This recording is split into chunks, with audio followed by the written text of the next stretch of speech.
We're John and Sherry from Amp the Glam, and we're going to do a tour of the 2023 Thor Axis. First, I'll give you a tour of the outside, then the inside, then I'll give you my pet peeve, Sherry's favorite feature, and a build quality rating. Let's go. This is the smallest Class A you can get in the country.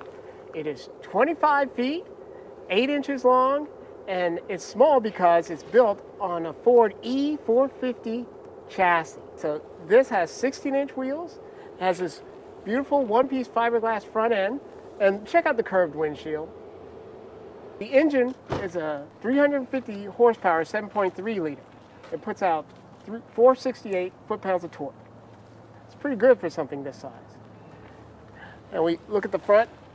Very streamlined front for Thor. The mirrors are chrome with cameras down here. Now let's go to the storage. And the storage here, this one is closed, so we will skip that. We have the second storage bay right here. It's also lit. You'll see there's a light in there. We have lighted cargo. Above this, we have these flush-mounted windows. This one also has a 12-year structural warranty, 6-year on the laminate. Sherry, take a look at the awning. It is full length. Granted, this is a short RV, but that's nice having that full length awning. We have the heat and the water heater, your fresh water intake, and back here, I think you'll like this feature. Oh, John, you know me so well. Look at all that storage. Why don't you go open up the back end? I will do that. Let some light in so everybody can see. I think for the size of this, this is an incredible amount of storage. Unfortunately, there are no power outlets. You have your full-length ladder here. You have a backup camera right there in your taillight. And we'll come through here. You have your 7-point power supply and an 8,000-pound hitch. Now, I wouldn't recommend trying to tow 8,000 pounds with this. You have to do some math. You'll tow something very small. 3,000 pounds, maybe? Right. This looks like your generator right here. It's locked. This is the other side of your storage. Your fuel, your black tank flush. And looks to be 30 amp power supply because this is based on a Class C. It's a small vehicle. Your city water. And this is your outdoor shower right here. Why don't I share with you some of the specs? So this has a 42-gallon freshwater tank, a 30-gallon black tank, and a 40-gallon gray tank. That's pretty good for something this size. That's actually very good for something this size. I think that's nice. Now we have another storage compartment here. A little stiff. I don't think anyone's... It's locked. It's probably locked. Oh, it is probably locked. Yes. But this one's stiff. It's hard to open. We have the slide. And under the slide, we do have a couple of more storage compartments. Oh, this is your propane.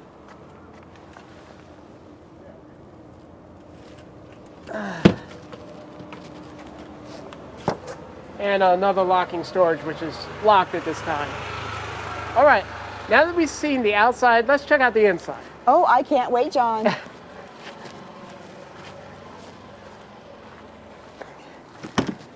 I do like these style door handles.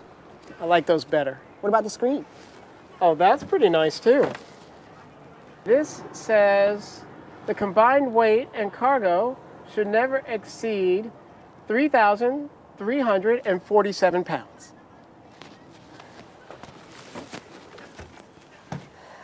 Let's start with the driver's compartment.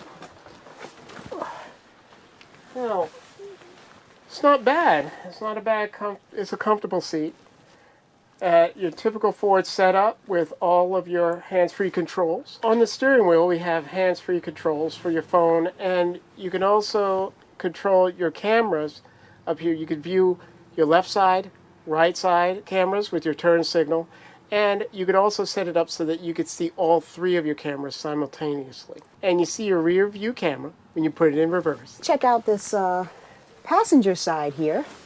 All right, so I actually like this workstation because it seems like it's very sturdy. You know, I don't know what it's like when you're going up and down the road, but right now it seems very sturdy. So this is really nice.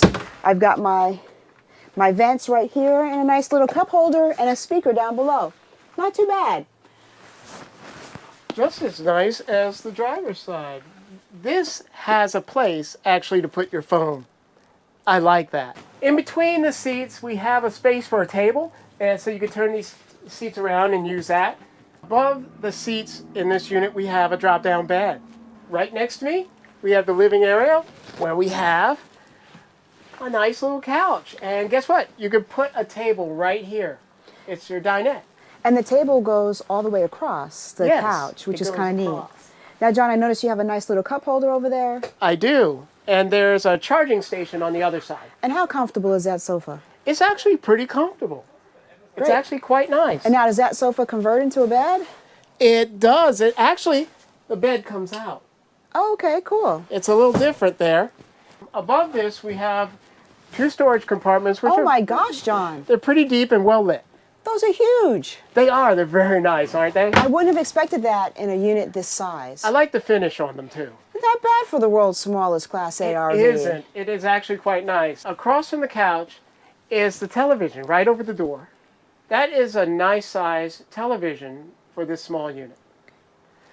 Now, next to that is the kitchen. We have a round sink, and look how deep that is. This is a very deep sink. There's something here for those of us who actually cook that I really like. And I know you have, what it is. It's this leaf. That extension is really nice. It gives you extra space in a small unit for cooking. Right here you have an Android tablet that controls a lot of the functions within your RV. It's where you can see your tank levels, you do your lights, you can set out your awning, and there's also a phone app for it as well. Well, that's cool. Above, we have 2 large doors, which lead to these deep cabinets with adjustable shelves. Oh, by the way, should we tell people we turned on the lights? Oh yeah, it's suddenly changed in here. It's much brighter. We turned on all the lights for you. And if you're enjoying our content, please subscribe and hit that like button. It helps with our channel growth. Let's continue. Below the sink and stove, we have more storage. There is where your trash can is. And we have 3 drawers next to that. Those drawers are kind of small, but They are. given the size of the unit, I guess that's okay. It is. And then below the microwave, we have another drawer. Now that wasn't too cool. The refrigerator. It is a good sized refrigerator for this unit. It's pretty large. Now I don't like where they put it. It's small unit. It's a Yes. small unit. You I don't- guess you don't have much choice. It's in this tight spot here. Okay, now John, this is going to be a little bit tough right here, getting into the bathroom. So I'm going to open up these doors so that people can see. Behind these doors, if you step back, John, Yes. is the bathroom. I'm going to grab this one first and swing around here so that you can see. So you open up this side, and you get immediate access to your toilet. There's your, over here is your shower, and your mirror, and your sink. And then there's another door here that you open up. And that gives you a full-length mirror right there.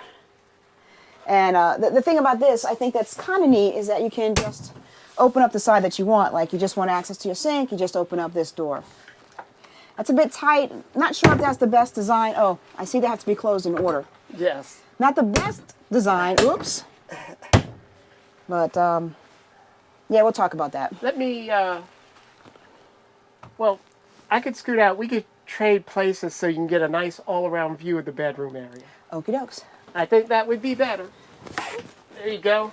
So back here we have your bedroom. You can have it as your 2 separate beds, or you can bring this out and you can fill it in.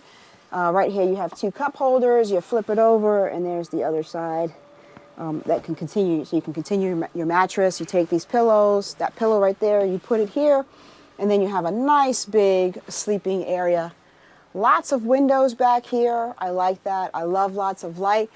And then we continue with these really nice big cabinets. They're very, very deep. and there are plenty of them. There's lots of storage. And then if I turn around, sit down here, right here, we have your television set. John, you want to tell me how comfy this bed is? Sure. And it's a little bit on the firm side. Not the firmest I've been on, though. So it's not too bad. Okay. And then we have this accordion door to give you a little bit of privacy. So, you know, John, first, oops. And John, when we looked in the bathroom, we skipped what was right here on the left-hand side. Oh, we did. There's You a have wardrobe. a wardrobe here, as well as a ladder for your drop-down bed. And then some extra drawers here. All right. Okay, folks, now it's time for our favorite feature, our pet peeve, and our build quality rating. I'm going to start with my favorite feature, and that Okay. is the storage in the back. For a small unit, you don't get a lot of storage inside of the RV, so I like the fact that they give you that large area in the rear where you can store big, bulky items. Yes. Now, my pet peeve right now is this placement of the fridge. Now, I understand it's a small unit, they don't have much choice, but it is kind of hard to use something in this little space here. You kind of have to step to the side. We'll go together. And then you open the door, and I guess you're fine working like this. But it's just kind of an odd place to have it right in this narrow space. Now, is this one of those fridges that open on both sides, or does it just open on one? No, it has the hinge right here, and that's it. Okay. But, I mean, they would have to face it this way to open it because the kitchen's right here. So now it's time for the build quality rating. There are a number of things that we saw. Yeah. And the first one that I'm going to show you is the dash. And I'm really hoping that someone was just cleaning and forgot to wipe something up. I don't think so because I saw it dripping. Okay, then. Let's do this. Now, you know, John and I, we've been very hesitant to review Thors. Yes.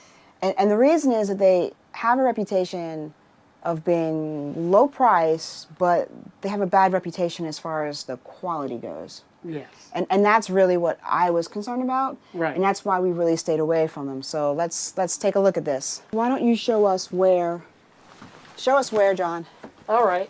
the leak was coming from. Now, this is what I saw right here. There's a lot of water here on the dash. There's a big spot. And I can't quite see where it's coming from, but there's something coming from up near the top of the windshield. Because you saw it dripping. Yes. Okay, so that's the first thing. The next thing that we noticed was when you pulled out the drawer. Yes, this drawer here, they're not the tightest things, and I pulled it out and it hit the molding here. So you have to kind of be careful there and push it out this way to clear that molding. Otherwise, you're going to bump into it. And there are other things too, like, let's see. Oh, that just came right out. So this is an industry-wide thing where these Yes. screens are just not the best and they come out very easily. This one I just touched. Yeah. Now, I always say this is a show model. And I would think that every manufacturer would, for a show model, want to put the best product out there and go through it with a fine-tooth comb. Yeah. But that's not always the case. Is there anything else that we saw in here, John? The armrest here is put in at an angle, so it's not quite straight on this particular model. So, I mean, there's going to be some discrepancies in build, I think, across these models. I mean, I don't need to see anything else. There's a leak. There's a leak. It's visible. Yes. It's a show model. Right. I cannot even recommend it. Yeah, I mean, yeah. Once I see a leak, Yeah. so visible in a show model, And for the first time ever, we're going to give a do not buy. Really? I'm going to give a do not buy. What do you want to give? It's hard because a lot of people do like these. Okay, so maybe it's just this one. Is that what you're saying? I think the problem I have is I think Thor is one of those models where you could get a good one or you could get a bad one. Okay, so then I'm going to say do not buy this particular one. Yeah. Yes. I cannot, in good faith, I just can't. If you want to give it a build quality rating, go ahead. A 4? Yes, I think I'd give it a 4 out of 10. All right, that's it for this one, and it's on to the next one, and catch some more RV reviews right there on John's Face. Hey, no.